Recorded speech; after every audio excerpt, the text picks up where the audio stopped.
Where is Mass Effect 5? Do you know how many sleepless nights you have to have over a video game to bring out the freaking whiteboard for an essay? Let me give you a hint. A lot. The Bioware update.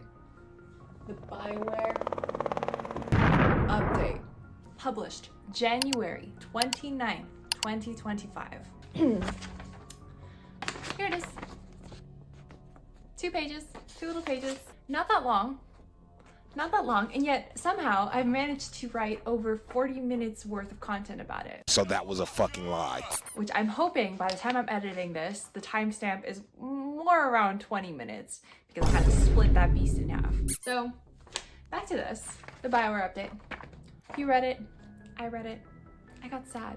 I felt betrayed, artistically, creatively, as a longtime fan, as a lover of video games. And maybe you think this is dramatic, but to me, an update like this raised a lot of questions.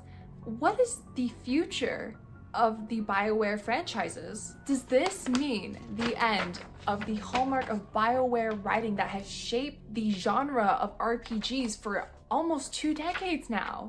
I mean, Bioware is no indie studio. It has long past shed that identity. This is an implication about RPGs today, going forward, as a genre for the industry. But more specifically, more than just the theory, the hypotheticals, the philosophies, what about Mass Effect 5? What does this mean for Mass Effect 5? And while we won't be able to answer all of that today, I believe that clues to the future of Mass Effect 5 lie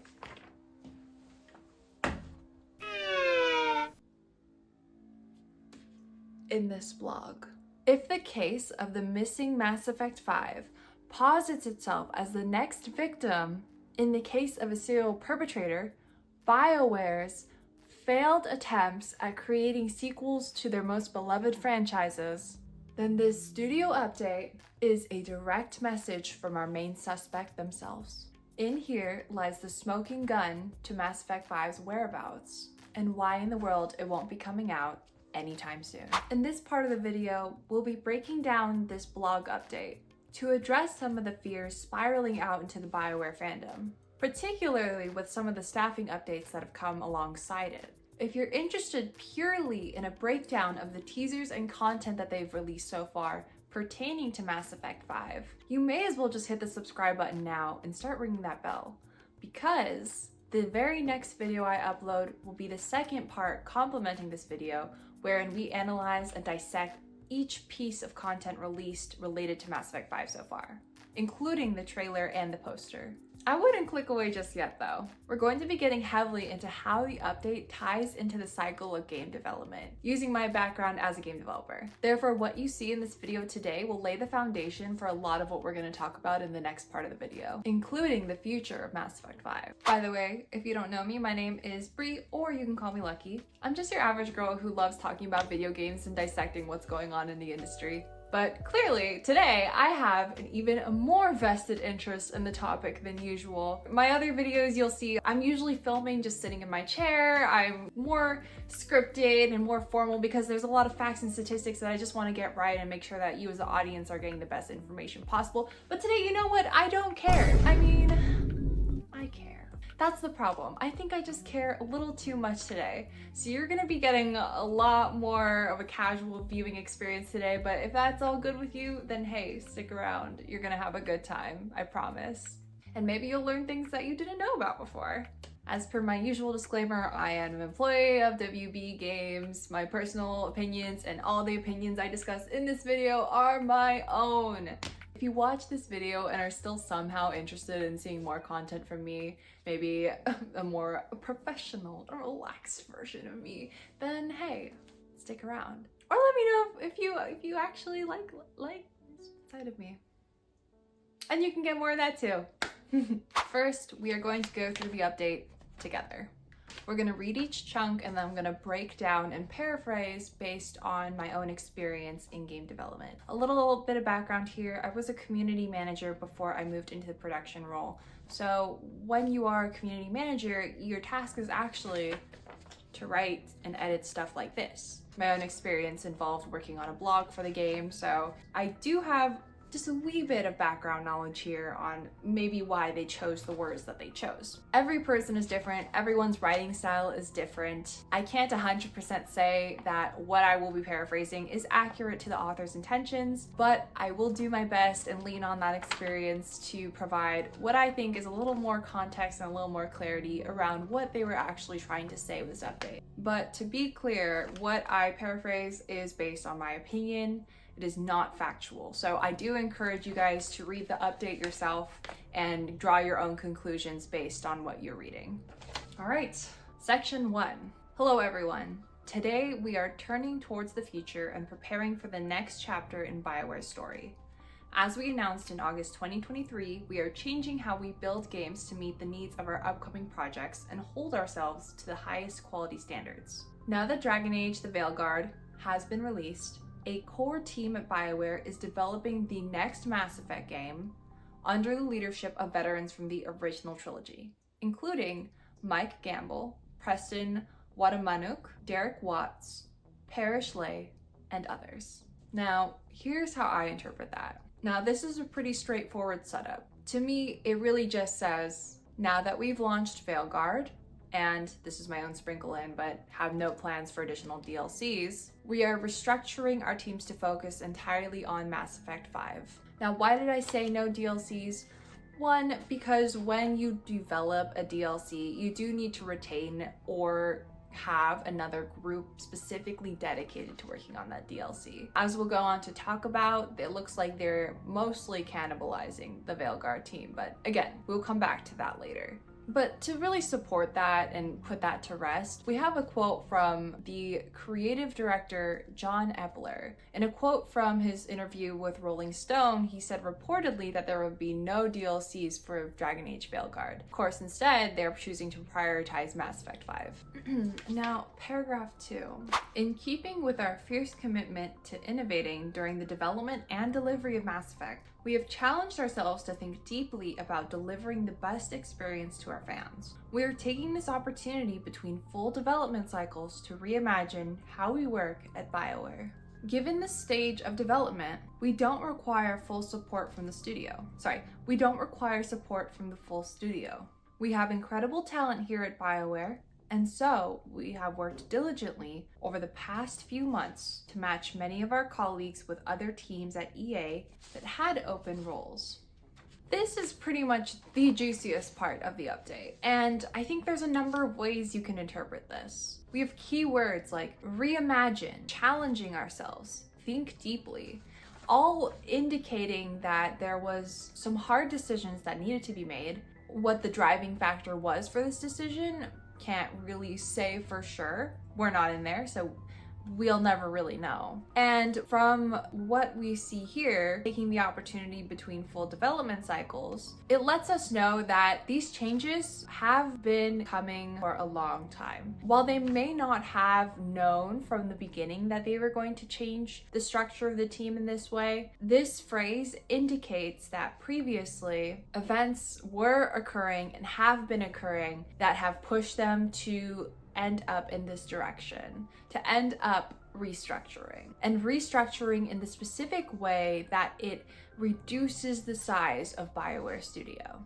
So based on my interpretation, this is how I would paraphrase it, and I did write this down. While Mass Effect 5 has never dropped off the roster as a project, we've needed to iterate on its vision a number of times. These constant iterations have forced us to identify a new best structure in coincidence with the reception to Veilguard. This structure is now solidified and different from our original expectations. With limited time and budget to accommodate the new vision of the game, we've made choices to pare down our needs as we continue production. We've done our best to connect our employees to other roles at EA, but weren't able to guarantee a fit for all of them, meaning that we've reduced headcount overall at BioWare Studio. This restructure has been going on for some time, but we're making this statement now as we've moved away from working with some major creators and want to set the narrative for what's next after Veilguard.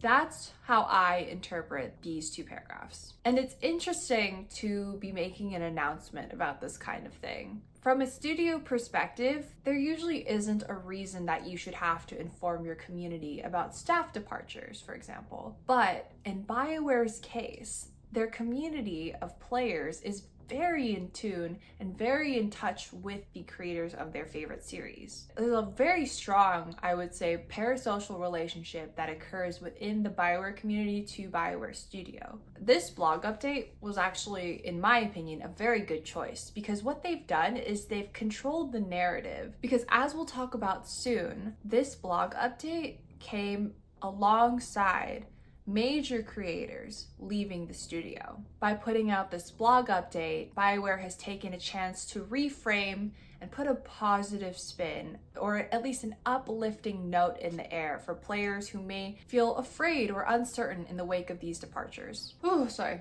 I just needed a protein break from going through that. I'm getting like the fan adrenaline sweats, which are definitely real and totally not just a me problem.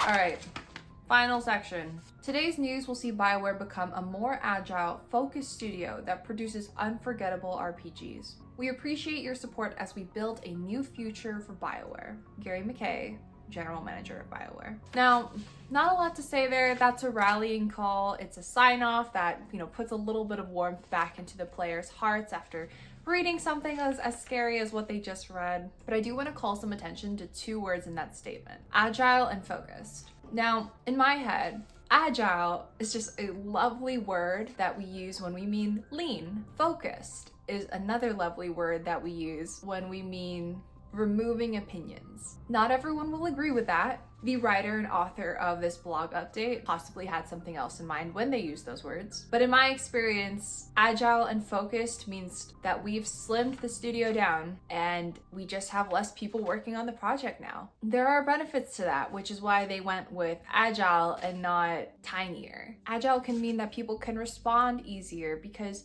there are less people or stakeholders that have to sign off on a particular thing. Focused, meaning less opinions in the room, means that if there is a strong opinion, it's really easy to push it forward because you don't have to take a lot of other voices into account. So not necessarily bad, but knowing the breadth of a Bioware game, knowing how long it takes to develop a Bioware game, especially a good Bioware game, it does feel a little concerning to have a smaller studio tackle what we would have hoped would be something of great caliber, of great value. But anyways, I'll take a pause there and re-summarize on our board the key takeaways from each section of this update. To summarize the first section, Veilguard, gone. Veilguard is done. They're done with Veilguard. They're done with Dragon Age for now. Mass Effect, #1 priority. They attempted to instill some faith back into us, into the future of Mass Effect. They called back names that have worked on the original series of Mass Effect, and they're trying to promise and incur some goodwill into us as players from the start of the blog. Section 2. Things changed. They changed from the original vision, they changed in response to Veilguard's reception, they changed in response to sales numbers, they changed in response to games industry stuff and EA and everything. But ultimately, they changed. As a result, I'm so sorry if you can't see this, but I will repeat it. As a result, studio, okay, my couch is covering it. As a result, studio shrinks. Now, did they say it that bluntly? No. Why would they? That's a scary thing to say. That worries me even as somebody who has a little bit more context into how game development works. That knows smaller isn't necessarily bad, but in this case, they were right to kind of control this message a little bit. Finally, Section 3. Oh my god, that is like illegible. They're slimmer now as a studio, but they are undeterred. They don't want to give up on Mass Effect 5, and it's unlikely that they're going to, but they ask for your faith as a player base to trust them. Trust that they're not going to fumble the bag, even if they've made these choices that seem outwardly scary. And my friends, that is the autopsy of the Bioware blog update. Something awesome happened where I recorded like 7 minutes and then it didn't record. But no worries. From the top. All right, so this studio update tells us a few things explicitly and a few things subtly. Implicitly even. The first, now that Veilguard is shipped, Bioware is shifting all their resources to work entirely on Mass Effect 5. And they're doing this by cannibalizing the Veilguard team. While some are going to Mass Effect 5, some are also going to EA. And unfortunately, we know as a whole that the studio is shrinking because they are not able to find placements for everyone. People who have been with Bioware for almost over a decade are now being forced to look for jobs elsewhere. And that's mind-boggling. It's stated explicitly in the blog that they are doing a restructure, but we get a lot more color to it when we understand the types of roles that are being taken off of Bioware as a studio. Evidence like that comes in the form of posts on Blue Sky by senior writers like Tick Weeks. More on that later. The second thing that we've learned, both kind of explicitly and also a little implicitly from the blog, there are no more Dragon Age games or DLCs or additional projects in pre-production for the studio as of right now, at least from what they're telling us. While game studios don't always disclose whether or not they have a project in the pipes, especially if we're talking about projects that are still in pre-production and haven't been greenlit by the publisher, I do think that this complete shift focus to Mass Effect 5 suggests that there are some serious bills that Bioware has to repay from Veilguard and even potentially still from Anthem and Andromeda. To understand why I'm making this assertion, we have to get into a little bit of profit and loss. For our purposes, the best way to understand the relationship between EA and Bioware is to think of EA as an investor and Bioware as a developer, which is basically true. For every project that Bioware launches, they had to go and ask EA for a loan to create that project. Each project comes with a set budget, but at the end of the day, for all the money that Bioware borrows from EA, they become on the hook to pay that back the minute the game launches. It's a lot like a bank loan if you want to think of it that way. And as a little tangent, it's also an interesting reason why so many game studios have tried to shift to the live service model. Anyways, my point is, EA has given Bioware loans for their last several games. Let's just say Anthem, Andromeda, and Veilguard. We know Anthem flopped. We know Andromeda didn't hit with the core player base, and now with Veilguard, it's a little bit of a mixed bag, but it certainly hit under the target results that EA was expecting. All of these, I'm gonna call them failures for the sake of our discussion, even if I don't necessarily think that all these games are failures. In fact, I like Andromeda a lot. But when it comes to their ability to repay the initial loan that EA gave Bioware, it's very, very likely they were unable to complete the full payback. That means Bioware has probably been operating at a deficit or in debt to EA for the last maybe 10 years. Hey, how much money do you have? Like 69 cents. You know what that means. I don't have enough money for chicken nugget. Who knows? Only they know. This is all to say that the Mass Effect 5 project was probably the last project that EA greenlit for Bioware. And I believe that they were partially waiting to see how Veilguard would perform before they would go ahead and try to get the greenlight for another concept. This paints Mass Effect 5 as kind of the last final hope for Bioware. It's more than just like a new installment in the series. It's more than a continuation of Shepard's legacy. I think that honestly, this could mean everything to Bioware. And when you're looking with that perspective, it makes sense that they have to take drastic changes in order to ensure that this project becomes a success. Even if that means slimming down the teams to make the most of their budget that they have left. Finally, my last takeaway from the blog update. This one is pretty implicit, so I completely understand if people have different opinions here, but here's my takeaway. From its creation, the vision for Mass Effect 5 has changed numerous times. As a result, it spent a lot of time in the early stages of its production. The version of it being developed right now is most likely massively downscaled from the original inception, and it'll be very different from what they may have gone to prototype with. In part 2 of the video, we're gonna cover like the timeline and what Bioware has said so far and why all that comes together to make my assertion about the changes true. So hang tight for a deeper explanation there. But to make a long story short, Mass Effect has been publicly confirmed under development since at least 2020. At that time, Bioware's studio numbers were completely different. While I don't have the exact number of people who worked at BioWare around 2020 and on, what we do know is that right now, as of the most recent set of layoffs, BioWare Studio is now under 100 employees. Now, I don't know how many people it takes to create a game like Dragon Age Veilguard. 80-hour, 100-hour plus story game with multiple branching narratives, and package that up for AAA game sales. But to me, 100 seems relatively small. It is not unfathomable to me that BioWare initially started the Mass Effect 5 project expecting to have much more people than they have right now. It's only natural that in the face of their staff being cut, they have to make significant changes to the vision of Mass Effect 5. For those who aren't really deep into the world of game development, I have a super fun graphic for you. And this is how you can tell I'm a super nerdy producer because I'm like, oh my god, I get to bring out the triangle. Pause. Let me make the triangle. Oh my god.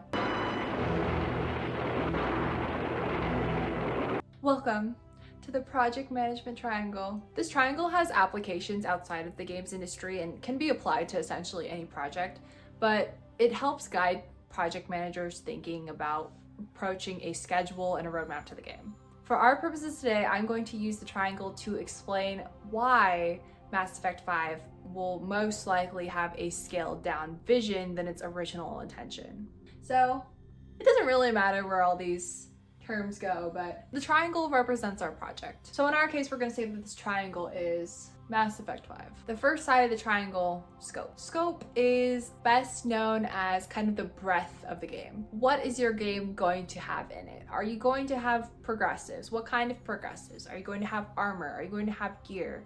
Are you going to have a complex narrative system? All of these things, think of them as little pieces and features that expand the time it takes to make the game. It's what you want to accomplish. Clearly, the more that you accomplish, the more items, the more your scope grows. The less you want to accomplish, the less features, the smaller your scope grows. On another side of the triangle, time.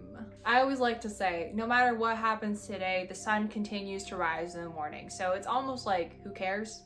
Right? But when we're talking about a project has limited time. When you have a set budget by people, it's like you can't just go off and develop for as long as you want. So for our cases, think of time as the amount of time it takes to complete the project, or the shrinkage of time, the minimal amount of time you have left. So it can go either up or down. Finally, resources. Do you like my handwriting? People don't really like to use resources to equate to people, but for our purposes, they are. Resources are typically tangible things like the roles, the amount of designers you have, the amount of engineers you have, what you use for day-to-day communication and for the actual creation of the project. But resources is also equivalent to money, carrots, as I like to say. Resources changes when you have an increase or decrease, and it can be affected by people leaving the project, people joining the project, a lacking or reduction in funds for the studio project. Now we know so far, Mass Effect 5 most likely has a fixed budget. EA's like, we gave you the initial amount of money. With response to how Veilguard performed, we don't want to give you any more. Make it work on this budget or that's it. That's my interpretation, at least. It's very possible that they gave them more money, but for our purposes, knowing that EA really wasn't into how Veilguard performed, it's likely that this is not going to increase anymore. And why? Well, because this people decreased. So resources, overall, we know it shrunk. That means that this little dot here gets brought in a little bit. Now we are working like that. And isn't that a funky looking triangle? Now the goal of the project management triangle is to maintain its triangular shape. It's essentially about finding balance. Clearly, it looks like this. It's not a very balanced triangle, is it? Presumably, time hasn't changed. We know that they're on a deadline to deliver back the amount of cash that they borrowed from EA. The only thing that can change to balance the triangle again is scope. To put the triangle back in balance and deliver a quality Mass Effect 5 game, it's imperative that they shrink the scope to create a balanced triangle. Now my triangle is really messed up because this whiteboard, I don't know if you can tell, is at an angle. But I hope that you're understanding the principle here. Because they're unable to get additional resources, and they simply aren't able to change the time in which they can deliver as well, the only variable they can mess with is the scope. And that's how I know that the Mass Effect 5 scope of the game is different, smaller, and most likely not what they originally wanted to deliver on. So here, I do want to note, it's not necessarily the scariest thing in the world that they started with a vision and they had to change it or slim it down. That isn't scary. That's actually a natural part of project development. Many games that we honestly have come to love so much probably are a downscaled version of their original vision. What is hair-raising to me is the amount of change. The amount that resources has presumably, from an outsider's perspective, been pulled in, it changes the amount of scope that has to pull in as well. In this case, the EA case, we've laid off so many people that our studio is now down to under 100. This long draw of scope coming in is all I can see from that, because I don't think that more time is coming. And with that, let's talk about that major decrease in resources, or as I'd much rather put it, the layoffs. What do we actually know about Mass Effect 5 at this point? We are eliminating approximately 50 roles at Bioware. That is deeply painful and humbling to write. Veilguard's budget is entirely separate from Mass Effect's budget. It's time to let go of some of the standards of Bioware writing and embrace growth and evolution. Hey y'all, it is Editor Bree here. I want to thank you so much for watching part 1 of this Mass Effect breakdown. I know I alluded to it several times, but this is indeed only one part of what is now looking like a 3-part series. I hope you can forgive me for breaking it up this way, but I knew that as a complete video would have been much too difficult to edit, and I wanted to get some content out to you guys sooner rather than later. Eventually, once I've edited all the parts, I'll go ahead and combine them into one big video so folks who prefer like a one long form video can watch from there, but otherwise we'll be having each separate part up available. Please let me know what y'all think so far.